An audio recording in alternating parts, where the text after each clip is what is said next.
ಹಾಕೊಂಡು ನೋಡು ಬಾಯಿಗೆ. ಏನು ಸಮಾಚಾರ? ವಿಡಿಯೋ ಮಾಡೋಣ ಅಂತ ನಿಂತಿದ್ದೀವಿ. ಏನು ಸಮಾಚಾರ? ಏನು ಸಮಾಚಾರ ಹೇಳು, ಮಾತಾಡ. ಹಾಂ ಏಕೆ ನೀವು ಮನೆ ಹೋಗಿ ಕರ್ಕೊಂಬಂದು ಬಿಟ್ಟಿರೋದು? ಇಲ್ಲಿ ಕರ್ಕೊಂಬಂದು ಮನೆ ಹೋಗ್ತೇನೆ. ಮಕ್ಕಳಿದ್ದಾವೆ ಅಂತೇಳಿ ನೀವು ಒಂದ್ಸಲಿ ಕಳಿಸಿದ್ದಾನೆ. ನೀನು ಕಳಿಸ್ದ ನೀನು ಕರೆಕ್ಟಾಗಿದ್ಯಾ? ಎಣ್ಣೆ ಕುಡ್ದೆ, ಮಧು ತಿನ್ನಬಾರ್ದು ಅಂತ ತಿಂದೆ, ಹೊಗೆ ಸೊಪ್ಪು ತಿಂದೆ, ಎಲ್ಲ ಮಾಡಿದ್ದು. ಮತ್ತು ನೀನು ಮನೆಗೆ ಹೋಗ್ಬಂದೆ ಇದು ಮಾಡಿದ್ದು ನೀನು ಮಾಡಿದ್ದು ಹೌದಾ? ನೀನು ತಿನ್ನಬಾರ್ದು, ಹೊಗೆ ಸೊಪ್ಪು ಕುಡಿಬಾರ್ದು, ಮಾನಸಿಕ ಸಮಸ್ಯೆ ಇರೋ ನೀನು ಇದೆಲ್ಲ ಮಾಡಬಾರ್ದು ಅಂತ ಹೇಳಿದ್ಮೇಲೆ ನೀನು ಹೋಗಿ ಒಂದು 2 ತಿಂಗಳಾಯ್ತು ಅದನ್ನೇ ಮಾಡಿದೆ ಅಂತಾನೆ. ಎಲ್ಲ ಇದನ್ನು ಹೇಳಿ ಎಷ್ಟು ಹೇಳಿ ನೀನು ರಿಕ್ವೆಸ್ಟ್ ಮಾಡ್ಕೊಂಡಿದ್ದೇಳು? ಎಷ್ಟು ರಿಕ್ವೆಸ್ಟ್ ಮಾಡ್ಕೊಂಡಿದ್ದೇಳು? ಹೌದಾ? ಈಗ ಮನೆಗೆ ಹೋಗಿ ನಿಮ್ಮ ಮಗ ಬಂದ ಏನು ಮಾಡ್ತೀಯ?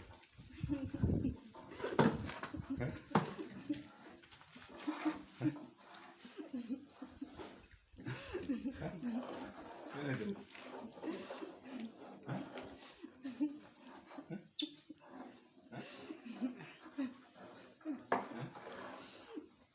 ಏನಾಯ್ತು? ಬಾ ಬಾ ಈಗ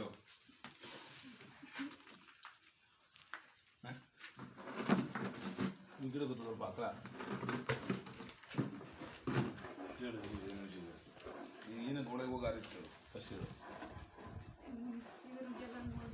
ಅವ್ರಿಗೆ ನೋಡ್ಬೇಕಾದ್ರೆ ಅವನ ಹೋಗಿ ನೀರಿಗೆ ಹಾರ್ತಾರ? ತಪ್ಪಾಯ್ತು ಅಂದ್ರೆ ನೀನು ನೀರಿಗೆ ಹಾರಿದ್ದೀನಿ ಕೇಳಲ್ಲಿ ಹೇಳು. ನಾನು ಅದಕ್ಕೆ ನಿನ್ನ ಮಗ ನೋಡೋಕೆ ಬರ್ತೀನಿ ಅಂದ್ರೆ ನಾನು ಬರೋದು ಬೇಡ ಅಂದೆ. ಯಾಕೆಂದರೆ ನೀನು ಮಾತು ಕೇಳ್ಕೊಂಡು ನಿಲ್ಲಲ್ಲ. ನೀನು ಕರೆಕ್ಟಾಗಿ ನಿಂತಿದ್ರೆ ನಿನ್ನ ಮಗನ ಯಾವತ್ತೋ ಬರೋಕ್ಕೆ ಬಿಡ್ತಿದ್ದೆ. ನಿಮ್ಮ ಮಗ ಅದಕ್ಕೆ ಫೋನ್ 2-3 ಸಲ ಮಾಡಿದೆ, ನಾನು ಬರೋದು ಬೇಡ ಅಂದೆ. ಯಾಕೆ ಅಂದರೆ ನೀನು ಅವ್ನು ಬಂದು ಹೋಗಿ ನೋಡಿ ಇವತ್ತು ಬಂದಿದ್ದಾನೆ. ನೀನು 2 ದಿನದಲ್ಲಿ ನೀನೇನೋ ಅವತಾರ ಮಾಡ್ತೀಯ. ನೀನು ಸುಮ್ಮನೆ ನಂಗೆ ಗೊತ್ತಿದೆ. ನೀನು ಯಾವತ್ತು ಬಂದು ನೋಡೋಕೆ ಬಿಟ್ಟು ಎಷ್ಟು ಫ್ರೀಡಮ್ ಕೊಟ್ಟಿದ್ದಕ್ಕೆ ಮಾಡಿ ನಿನಗೇನು ತೋರಿಸಿಲ್ಲ. ನಿಮ್ಮ ಮನೆ ಕಳಿಸಿದ್ಮೇಲೆ ನೀನು ಮತ್ತೆ ಅದೇ ರೀತಿ ಮತ್ತೆ ಹೊಗೆ ಸೊಪ್ಪು ತಿಂದೆ, ಇದೆಲ್ಲ ಮಾಡಿದೆ. ತಿನ್ನಬಾರ್ದು ಅಂತ ನಾನು ಎಷ್ಟಲ್ಲಿ ಹೇಳಿದ್ರು ನೀನು ಹೊಗೆ ಸೊಪ್ಪು ತಿನ್ನಬೇಡ ಅಂತ ಹೇಳೋಕೆ ತಿಂತಾನೆ. ಮಧು ತಿನ್ನಬಾರ್ದು, ಹೊಗೆ ಸೊಪ್ಪು ತಿನ್ನಬಾರ್ದು ಅಂತ ಹೇಳೋದು. ನೀನು ಅದು ಮಾಡಿದ್ಯಾ? ಕುಡಿದೆ, ಹೊಗೆ ಸೊಪ್ಪು ತಿಂದೆ, ಮಧು ತಿಂದೆ, ಮಾಡಿದ್ದು ಹೌದಾಗಿಲ್ಲ. ಆಗಿದ್ಮೇಲೆ ಅದಾಯಿತು. ಮತ್ತು ಅವರು ಅದೇ ಪರಿಸ್ಥಿತಿ, ನೀನು ಅದೇ ಪರಿಸ್ಥಿತಿ ಆಯಿತು. ಮತ್ತು ತೊಗೊಂಬಂದು ನಾನು ತೊಗೊಳಲ್ಲ ಅಂತಲೇ ಹೇಳಿದ್ದು. ಆಮೇಲೆ ಯಾರು ಇವರು ಚಿಕ್ಕಪ್ಪನ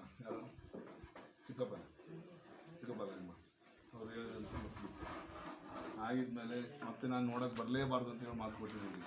ಕೇಳೋ ನೀನು ಈ ಥರ ಮಾಡಿದ್ರೆ ನಮ್ಮ ಎಲ್ಲ ಆಗಿದ್ಮೇಲೆ ನೀನು ಅವ್ರು ಬಂದಿದ್ಮೇಲೆ ಅವ್ನು ನೋಡೋಕೆ ಬಿಟ್ಟಿದ್ಮೇಲೆ ನೀನೇನು ಮಾಡಿದೆ ಹೇಳು? ನೀನು ಕರೆಕ್ಟಾಗಿರ್ಬೇಕಿದ್ದಿಲ್ಲ. ನೀವು ಅವ್ನು ಬಂದು 3ನೇ ದಿನ 4ನೇ ದಿನ 1 ವಾರ ಆಗಿರ್ಬೋದು ಅಷ್ಟೇ. 1 ವಾರದೊಳಗೆ ಹೋಗಿ ಇಲ್ಲಿಂದ ಹೋಗ್ಬಿಟ್ಟು ನಾವು ಬಿಡ್ತಾರೆ ಹೊರಗಡೆ ಬಿಟ್ಟರೆ ಉಳಿದೇ ಸಮಸ್ಯೆಗಳು. ಸೀದಾ ಇಲ್ಲಿಂದ ಹೋಗಿ ಬಿಡಿಸ್ಕೊಂಡು ಹೋದವಳು ಇವ್ರು ಭಾರಿ ಬುದ್ಧಿ ದಡ್ಡು ಗೊತ್ತಿದ್ದೇನು ಮಾಡಿದ್ದಲ್ಲ. ಕೇಳೋರು ಅಕ್ಕ ಅಣ್ಣ ಯಾವಾಗ ಬರೋದು, ಎಲ್ಲಿ ಹೋಗಿದ್ದಾರೆ, ಅಣ್ಣ ಎಲ್ಲಿ ಹೋಗಿದ್ದಾರೆ, ದಿನ ಕೇಳಿದಾಳೆ, ಯಾವಾಗ ಬರೋದು ಕೇಳಿದಾಳೆ, ಎಲ್ಲ ಕೇಳಿದ್ಮೇಲೆ ನಾನು ಅದನ್ನೇ ಹೇಳಿದೆ ನಿಮ್ಮ ಮನೆಗೆ ಕೂತ್ಕೊಂಡು. ಹೇಳಿದ್ಮೇಲೆ ಇಲ್ಲಿಂದ ಹೋದವಳು ಆಚೆ ಕಡೆ ಹೋದವಳು, ಬಾಕಿ ಇರೋರು ಒಳಗಡೆ ಹೋಗಿದ್ದಾಳೆ. ಇವಳು ಆ ಕಡೆ ಹೋದವಳು ಸೀದಾ ಒಳಗಡೆ ಹೋಗಿ ರೂಮ್ ಒಳಗಡೆ ಅಲ್ಲಿಂದ ಒಳಗೆ ಹೋಗ್ತಿದ್ದಂಗೆ ಇವಳು ಸೀದಾ ತೋಟದೊಳಗಿಂದ ಹೋಗಿ ಸೀದಾ ಇಷ್ಟು ನೀರಲ್ಲಿ ಹೋಗಿದ್ದಾಳೆ. ಇಷ್ಟೇ ಜಾಗ ದಾರಿ ಇರೋದು. ಆ ಕಡೆನೂ ದೊಡ್ಡ ಗುಂಡಿ, ಮಣ್ಣು ತೆಗೆದಿರೋ ಗುಂಡಿ, ಈ ಕಡೆನೂ ದೊಡ್ಡ ಗುಂಡಿ, ಒಳಗಡೆ ಬ್ಯಾಕ್ ವಾಟರ್ ಜಾಗದಲ್ಲಿ ಎಲ್ಲ ಗುಂಡಿ ಮಣ್ಣು ತೆಗೆದಿರೋ ಜಾಗದಲ್ಲಿ ಎಲ್ಲರೂ ಆ ಕಡೆ ಹೋಗಿದ್ರು ಸಾಯೋದು, ಈ ಕಡೆ ಹೋದ್ರು ಸಾಯೋದು. ಸತ್ರ ಪರಿಸ್ಥಿತಿ ಹೆಂಗಿರುತ್ತೆ?